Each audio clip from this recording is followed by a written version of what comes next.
Сәлем достар. Pupils Book 8-ші сабақ 39-ші бет. Exercise 1. Sounds and feelings. Дыбыстар және көңіл күйлер. Listen and choose. Тыңдаймыз және таңдаймыз.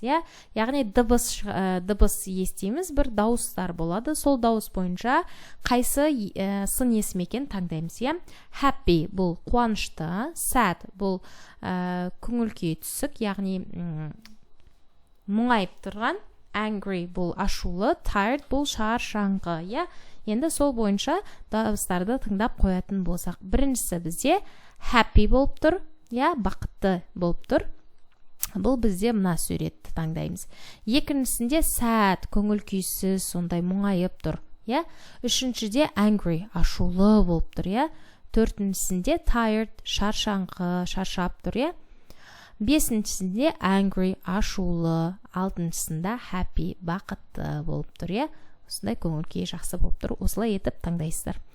Келесі екінші атау, draw a picture to show your friend how you feel.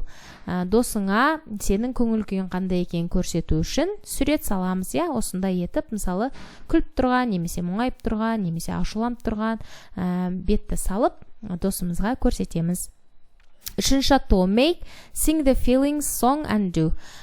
Жаса дейді, feelings song, көңіл күй әнін тыңдап, соны қайталап жасаймыз. Осы әнді бірге қайталап орындаймыз, бірге әнін айтады екенбіз. Осымен бұл беттің қызықты осындай тапсырмалары бар екен.